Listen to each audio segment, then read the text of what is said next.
Hello friends, आपका स्वागत है हमारे यूट्यूब चैनल स्टडी 15 पर। तो आज हम सविनय अवज्ञा आंदोलन से रिलेटेड महत्वपूर्ण क्वेश्चन करने जा रहे हैं जो आपके आने वाले एग्जाम्स के लिए बहुत ही ज्यादा महत्वपूर्ण है। तो आज हम इस वीडियो में जितने भी क्वेश्चन करेंगे सारे के सारे सिलेक्टेड है और एग्जाम पॉइंट ऑफ व्यू से बहुत ही ज्यादा महत्वपूर्ण है। तो अगर आप किसी भी एग्जाम की तैयारी कर रहे हैं तो ये वीडियो बहुत ही ज्यादा महत्वपूर्ण साबित होगी, तो इसलिए वीडियो को अंत तक देखिएगा। तो देरी ना करते हुए चलिए शुरुआत करते हैं आज के पहले क्वेश्चन के साथ। तो आज का पहला क्वेश्चन है, भारत में सविनय अवज्ञा आंदोलन की शुरुआत किसने की थी? तो भारत में जो सविनय अवज्ञा आंदोलन है इसकी शुरुआत की गई थी महात्मा गांधी के द्वारा। तो इसलिए जो इसका सही आंसर है वो है आंसर नंबर डी। आज का अगला प्रश्न, महात्मा गांधी ने सिविल अवज्ञा के बारे में प्रेरणा किससे ली? तो महात्मा गांधी ने जो सिविल अवज्ञा के बारे में जो प्रेरणा ली वह ली रस्किन से।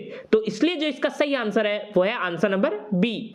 आज का अगला प्रश्न, महात्मा गांधी द्वारा सविनय अवज्ञा आंदोलन किस वर्ष शुरू किया गया? तो महात्मा गांधी द्वारा सविनय अवज्ञा आंदोलन वर्ष 1930 में शुरू किया गया। तो इसलिए जो इसका सही आंसर है वो है आंसर नंबर बी। आज का अगला प्रश्न, सविनय अवज्ञा आंदोलन किसके बाद किया गया? तो जो सविनय अवज्ञा आंदोलन है यह कांग्रेस द्वारा पूर्ण स्वराज की घोषणा के बाद ही शुरू किया गया। तो इसलिए जो इसका सही आंसर है वो है आंसर नंबर डी। आज का अगला प्रश्न, 1930 में सविनय अवज्ञा आंदोलन किस मुद्दे पर शुरू किया गया? तो 1930 में जो सविनय अवज्ञा आंदोलन है वह पूर्ण स्वतंत्रता के मुद्दे पर शुरू किया गया। तो इसलिए जो इसका सही आंसर है वो है आंसर नंबर डी।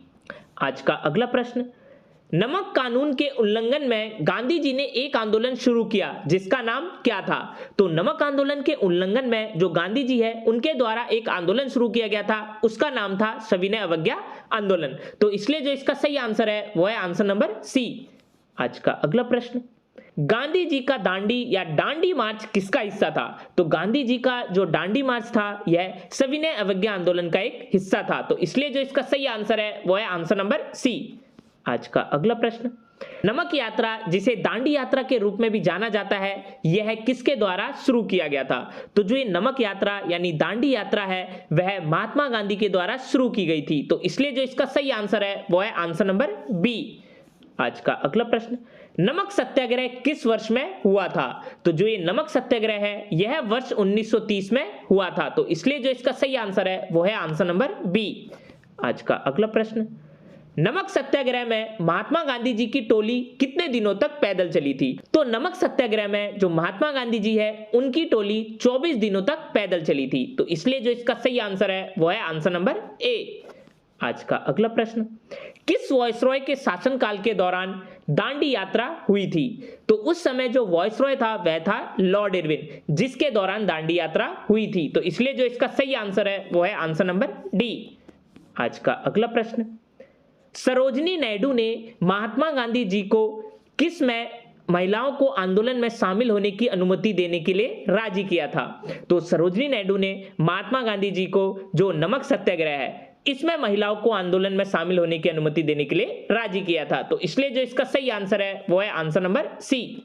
आज का अगला प्रश्न, निम्नलिखित में से किसने महात्मा गांधी जी को महिलाओं को नमक आंदोलन में भाग लेने की अनुमति देने के लिए सहमत किया था?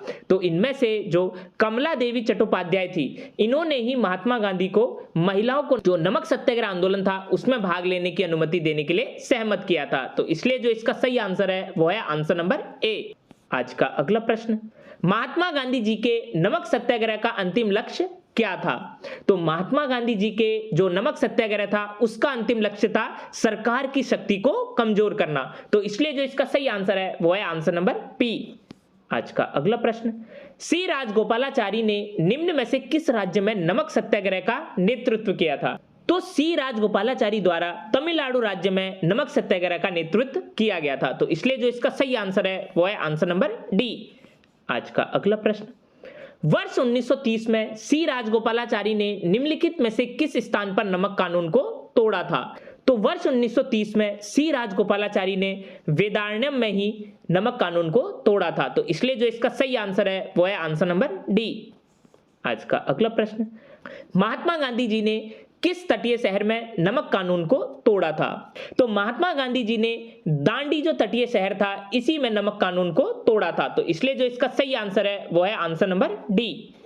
आज का अगला प्रश्न, निम्नलिखित में से किस वर्ष में सविनय अवज्ञा आंदोलन पूरी तरह समाप्त हो गया था?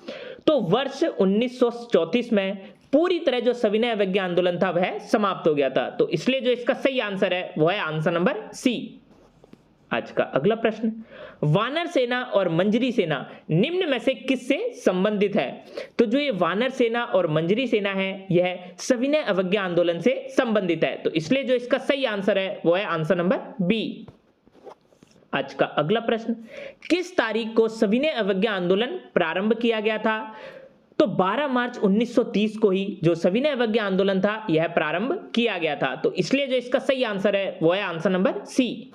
आज का अगला प्रश्न, किस कांग्रेस सत्र में कार्यकारी कमेटी को सविनय अवज्ञा आंदोलन प्रारंभ करने का अधिकार दिया गया था? तो कांग्रेस का जो लाहौर सत्र था इसी में कार्यकारी कमेटी को सविनय अवज्ञा आंदोलन प्रारंभ करने का अधिकार दिया गया था। तो इसलिए जो इसका सही आंसर है वह है आंसर नंबर पी। आज का अगला प्रश्न, सन 1929 ईस्वी में कांग्रेस अधिवेशन जिसमें सविनय अवज्ञा आंदोलन प्रस्तावों को स्वीकार किया गया था वह कहां पर हुआ था?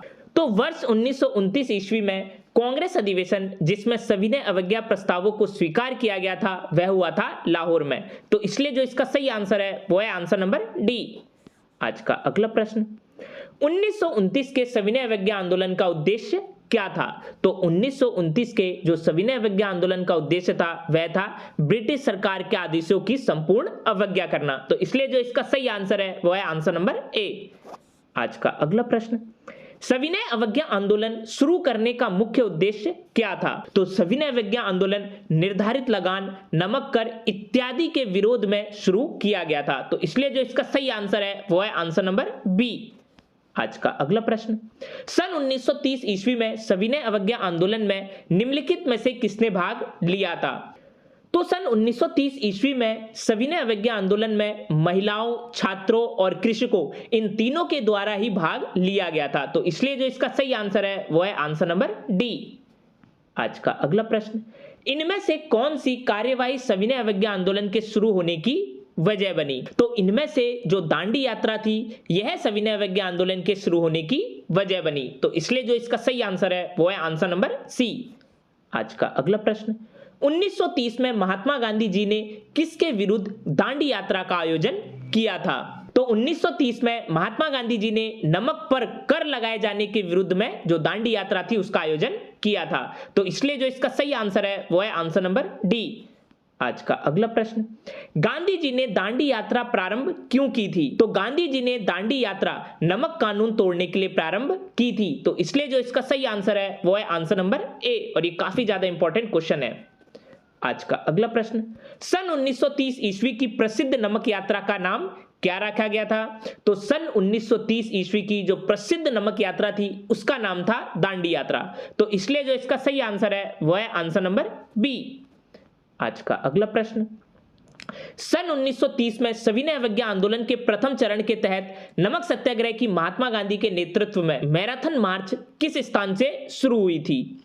तो 1930 में सविनय अवज्ञा आंदोलन के प्रथम चरण के तहत नमक सत्याग्रह की महात्मा गांधी के नेतृत्व में जो मैराथन मार्च थी वह साबरमती स्थान से शुरू की गई थी। तो इसलिए जो इसका सही आंसर है वह है आंसर नंबर ए। आज का अगला प्रश्न, महात्मा गांधी जी ने साबरमती से लेकर दांडी तक प्रसिद्ध नमक मार्च शुरू किया था। तो दांडी गुजरात के किस जिले में है? तो महात्मा गांधी जी ने जो साबरमती से लेकर दांडी तक प्रसिद्ध नमक मार्च शुरू किया था तो जो दांडी है वह गुजरात के नवसारी जिले में है। तो इसलिए जो इसका सही आंसर है वो है आंसर नंबर बी। आज का अगला प्रश्न, दांडी मार्च गुजरात में नमक की खदानों तक लगभग कितने मील की पैदल यात्रा थी? तो दांडी मार्च गुजरात में नमक की खदानों तक लगभग 241 मील की पैदल यात्रा थी। तो इसलिए जो इसका सही आंसर है वो है आंसर नंबर ए। आज का अगला प्रश्न, दांडी यात्रा में गांधी जी ने कितनी दूरी तय करके नमक कानून का विरोध किया था? तो दांडी यात्रा में गांधी जी ने 390 किलोमीटर दूरी तय करके नमक कानून का विरोध किया था। तो इसलिए जो इसका सही आंसर है वो है आंसर नंबर बी। आज का अगला प्रश्न, महात्मा गांधी जी के किस सत्याग्रह आंदोलन में स्त्रियों ने सर्वाधिक भाग लिया था? तो महात्मा गांधी जी का जो नमक सत्याग्रह था इसी में स्त्रियों ने सर्वाधिक भाग लिया था। तो इसलिए जो इसका सही आंसर है वो है आंसर नंबर सी। आज का अगला प्रश्न, दांडी मार्च आंदोलन चलाने के क्रम में गांधी जी को गिरफ्तार कर लिया गया था, तब उनके बदले उसका संचालन कौन कर रहा था? तो दांडी मार्च आंदोलन चलाने के क्रम में गांधी जी को गिरफ्तार करने के बाद जो अब्बास तैयब जी थे, उन्हीं के द्वारा इसका संचालन किया गया था। तो इसलिए जो इसका सही आंसर है वो है आंसर नंबर ए। आज का अगला प्रश्न, गांधी जी ने जिस विदेशी पत्रकार को दांडी मार्च के समय अपने साबरमती आश्रम में ठहराया था वह कौन था? तो गांधी जी ने जो वेब मिलर था, इसी विदेशी पत्रकार को दांडी मार्च के समय अपने साबरमती आश्रम में ठहराया था। तो इसलिए जो इसका सही आंसर है वो है आंसर नंबर डी। आज का अगला प्रश्न, दांडी मार्च के दौरान प्रसिद्ध गान रघुपति राघव राजा राम के संगीतकार किसको जाना जाता है? तो दांडी मार्च के दौरान जो प्रसिद्ध गान रघुपति राघव राजा राम था, इसके संगीतकार के रूप में जो दिगंबर विष्णु पलुस्कर है, इन्हें जाना जाता है। तो इसलिए जो इसका सही आंसर है वो है आंसर नंबर सी। आज का अगला प्रश्न, नमक सत्याग्रह एवं दांडी यात्रा पर सरकार की तत्कालिक प्रतिक्रिया क्या थी? तो नमक सत्याग्रह एवं दांडी यात्रा पर सरकार ने दमनात्मक उपयोग का सहारा लिया था। तो इसलिए जो इसका सही आंसर है वो है आंसर नंबर सी। आज का अगला प्रश्न, दांडी यात्रा के संबंध में निम्नलिखित में से कौन सा तथ्य सही नहीं है? तो दांडी यात्रा के संबंध में इसमें से जो कथन सत्य नहीं है वह है कि स्वयंसेवक प्रतिदिन 25 मील की यात्रा करते थे। तो इसलिए जो इसका सही आंसर है वो है आंसर नंबर ए। इसके अलावा जो दांडी यात्रा थी यह 78 स्वयंसेवकों के साथ आरंभ हुआ था। इसका नेतृत्व महात्मा गांधी जी ने किया था और यह यात्रा 24 दिनों तक चली थी। आज का अगला प्रश्न, तमिलनाडु में हुए नमक सत्याग्रह का नेतृत्व किसने किया था? तो तमिलनाडु में हुए जो नमक सत्याग्रह था उसका नेतृत्व किया गया था सी राजगोपालाचारी द्वारा। तो इसलिए जो इसका सही आंसर है वो है आंसर नंबर ए। आज का अगला प्रश्न और अंतिम प्रश्न, ब्रिटिश के नमक एकाधिकार के खिलाफ महात्मा गांधी जी द्वारा आयोजित अहिंसक विरोध दांडी यात्रा को कब समाप्त किया गया था? तो ब्रिटिश के नमक एकाधिकार के खिलाफ महात्मा गांधी द्वारा जो आयोजित अहिंसक विरोध दांडी यात्रा था यह 6 अप्रैल 1930 को समाप्त किया गया था। तो इसलिए जो इसका सही आंसर है वो है आंसर नंबर सी।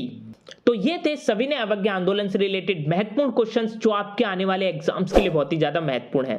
तो अगर ये वीडियो आपको अच्छी लगी तो जाकर हमारे चैनल को सब्सक्राइब करिए और लाइक के बटन को दबाना ना भूलिएगा।